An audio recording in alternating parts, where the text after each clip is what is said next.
Hola muchachos. Aquí les saluda el Templario 2099 dando una pequeña respuesta en vídeo para instruir a la gente ignorante que, por la misma ignorancia, reniegan de su fe. O sea, perecen por falta de conocimiento. Veamos lo que este hombre llamado Luis Lara les hace creer a los pobrecitos. Pedro, apóstol de Jesucristo, a los que viven fuera de su patria, dispersos por el Ponto, Galacia, Capadocia, Asia y Bitinia. Le escribe a todos los hermanos en Asia, Ponto, Galacia y Bitinia. Dice el verso número 2. Elegidos según la previsión de Dios Padre para ser santificados del Espíritu Santo y obedecer a Jesucristo y ser rociados con su sangre. Muchos aumentos de gracia y de paz. Primer punto. Pedro dirige su carta a los hermanos en Asia. Si él hubiera estado en Roma, ¿no les hubiera mandado una carta también a los romanos? ¿O no hubiera mencionado ahí a los hermanos que están en Roma, a los cuales ministré, compartí, etcétera? No los menciona. Claro que no los puede mencionar porque él no estuvo en Roma predicándoles a ellos. Él no puede hablarles a ellos porque no estuvo con ellos. Ahora, ¿desde dónde escribe el apóstol Pedro sus cartas? Vamos a ver el capítulo número 5 y el verso número 13. Y aquí me voy a hacer una pregunta. Aquí va a venir una pregunta muy buena. Primera de Pedro, capítulo número 5 y verso número 13. La iglesia que, escogida por Dios como vosotros, mora en esta Babilonia, os saluda, y mi hijo Marcos. ¿Dónde estaba Pedro? En Babilonia. Dice, les mando saludos desde Babilonia. Ahora aquí viene mi pregunta. ¿Qué es lo que le pasa a ese sujeto para decir que Pedro estuvo en Babilonia? Cualquiera que sepa un poquito de historia se da cuenta que es imposible que Pedro se encuentre en Babilonia, porque ésta ya había sido encontrada completamente desolada en el año 141 a.C. por los partos. Entonces, si Babilonia ya no existía en los tiempos de los apóstoles, es imposible que Pedro se encuentre ahí. ¿Estaba Pedro en Babilonia o Roma es Babilonia? Dice Pedro, estoy escribiéndoles desde la iglesia que está en Babilonia. Ahora, si la iglesia católica romana me dice, Pedro estaba en Roma, entonces Roma es Babilonia.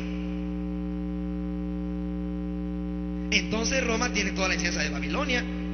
Si se lo acepta así, perfecto, vamos a ver quién pierde. Si dicen Pedro estaba en Roma y dice Pedro, estoy en la iglesia de Babilonia, vamos a ver. Una de dos, físicamente estaba en Babilonia o físicamente estaba en Roma y por la forma de ser de Roma la comparaba con Babilonia. La palabra es clara y estoy usando la Biblia católica romana. Bien, ¿ya entendimos esto, hermanos? Bien, hermanos, según la tradición dice que Pedro estuvo 25 años, como decía, predicando en Roma. La historia nos dice que Pedro estuvo solamente 9 meses en Roma. Solamente estuvo 9 meses en Roma. Cuando a Pedro lo llevaron a Roma, lo llevaron ya preso, y esos 9 meses él estuvo encerrado en un calabozo, amarrado a un poste. De ese calabozo solamente salió para ser crucificado boca abajo. Pedro no tuvo la oportunidad de predicar en Roma. Pedro estuvo solamente en el calabozo, esperando solamente ser crucificado boca abajo como él había pedido.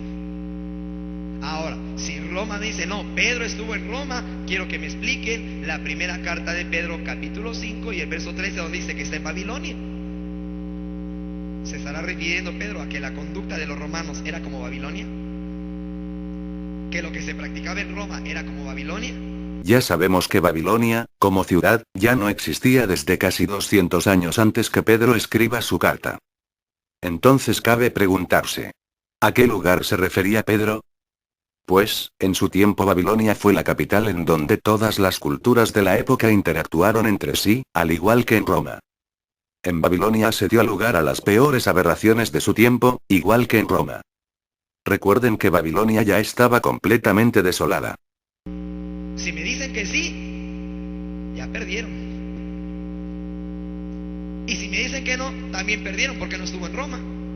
Esa actitud me recuerda a la que tuvieron los fariseos y saduceos, cuando le preguntaron a Jesús si era o no era correcto pagar impuestos al César. Ellos decían lo mismo. Si decía que sí ya perdió, y si decía que no también perdió. Jesús, notando su hipocresía, les dijo: ¿Por qué me ponen una trampa? Tráiganme una moneda para que yo la vea. Se la trajeron y él les preguntó: ¿De quién es la imagen y el nombre que lleva escrito? Le contestaron: del César. Entonces les respondió Jesús: Den al César lo que es del César, y a Dios lo que es de Dios. Y los dejó admirados. Lo mismo sucede con respecto a esto. Debemos saber distinguir a Babilonia de la iglesia de Babilonia. Debemos saber distinguir a Roma de la iglesia de Roma. ¿Me explico? Observen bien, hermano. Por eso es importante ver cada versículo, observar cada frase, ver lo que nos dice la palabra del Señor e irnos por la palabra, hermanos. Irnos por la palabra. No, señor. Esto es lo que siempre ha conducido al error y al nacimiento de sectas, producto de rompimiento tras rompimiento hasta la atomización actual del cristianismo. Pablo fue claro: esto te escribo, aunque tengo la esperanza de ir pronto a verte, para que si tardo, sepas cómo debes conducirte en la casa de Dios, que es la iglesia del Dios viviente, columna y baluarte de la verdad. Palabra del Señor.